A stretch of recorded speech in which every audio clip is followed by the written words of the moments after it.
Are you dealing with weak or underactive glutes? Well, if you're dealing with back or hip pain, you may be dealing with a phenomenon called gluteal amnesia. But don't fear. In today's video, I'm gonna show you 3 tips to get those glutes to turn back on and function as they were designed. So if you're ready, let's dive in. Get up and get down, get up and get. Your glute muscles are the main muscle that drive your hip forward from the bottom of a deadlift or from a squat. This is the motion of hip extension. And if they're not functioning correctly, you will get more tension in your low back than you want. Now, gluteal amnesia doesn't mean your glutes are not on at all and they're completely asleep, but rather it's a phenomenon that describes problems in the way those muscles are firing intensity and coordination-wise with the rest of the body. Now, here's how you know if you may be dealing with this. If you think you're dealing with gluteal amnesia, try this test that I use with all of my patients called the single leg bridge test. 1 knee's bent, 1 leg straight.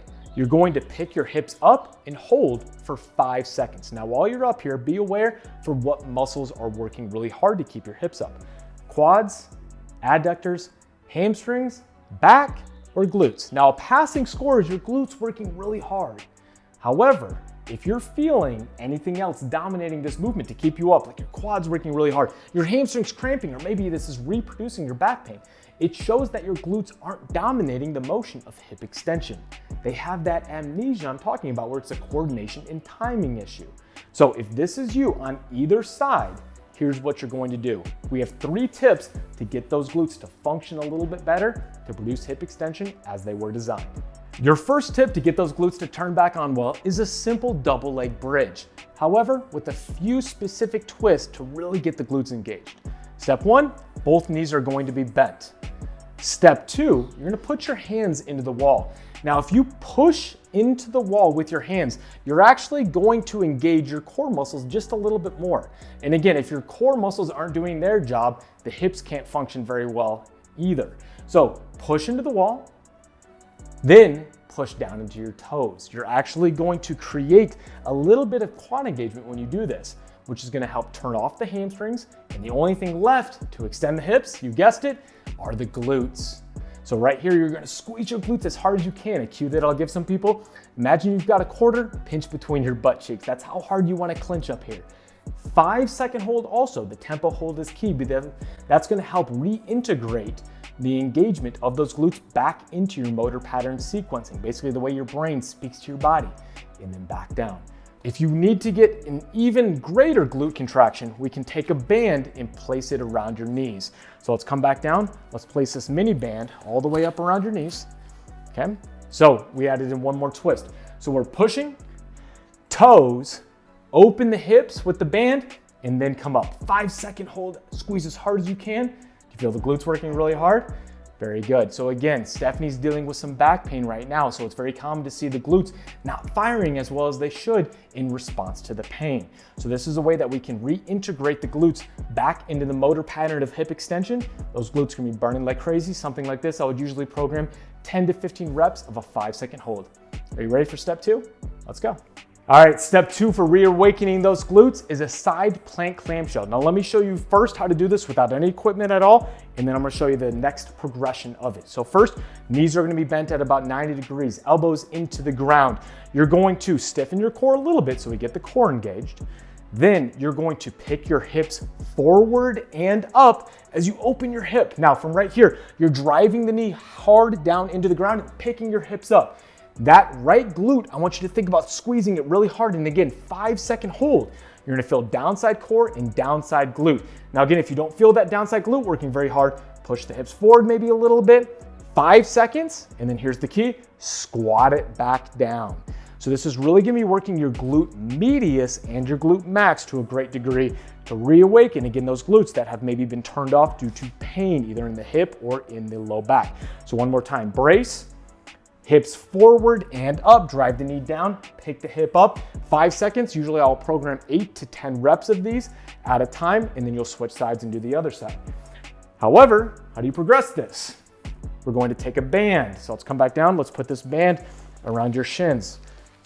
Okay, right there.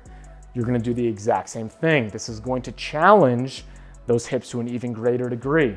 So brace, hips forward, squat it up, open that hip, Feel how much more difficult that is?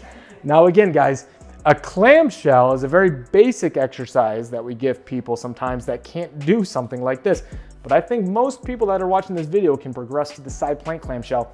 Your emphasis isn't in that top side hip. So just a regular clamshell opening up and down like this, it's a great, very basic exercise. But a lot of you watching this are gonna be able to progress to the side plank clamshell, which has the emphasis on the downside hip for stability. The reason that we come into a lot of these pain problems where those glutes aren't firing well is a stability issue, not pure strength. Stability is your ability to limit excessive or unwanted motion, basically control the joint. So when you come up and you hold it for 5 seconds, you're really going to enhance your brain-body connection to stabilize that joint through that muscle. So that's the difference in step 2. Ready for step 3? Let's go.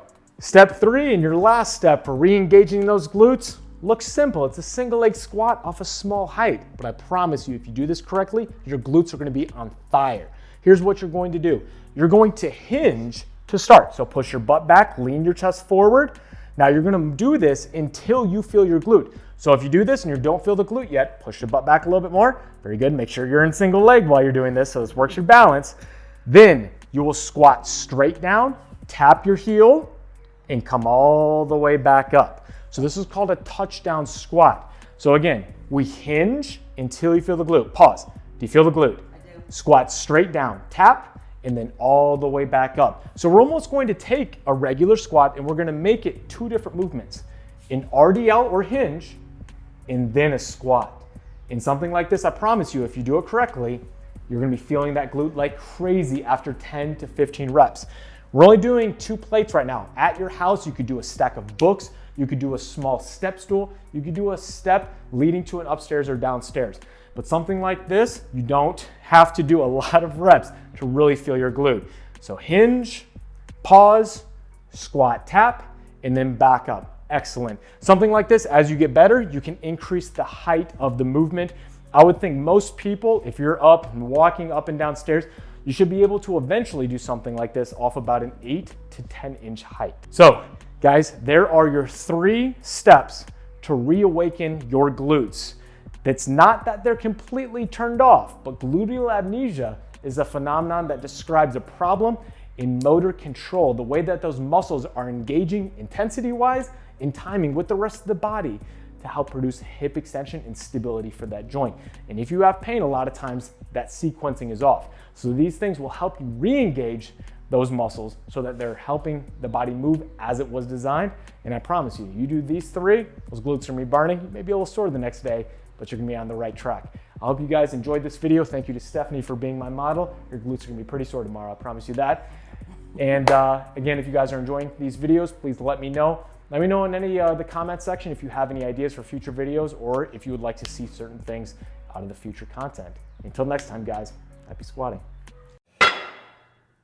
They say that energy flows where attention goes, so I pay no mind. Why waste my time with all these negative cats scratching? So caught up in their egos, these people have lost.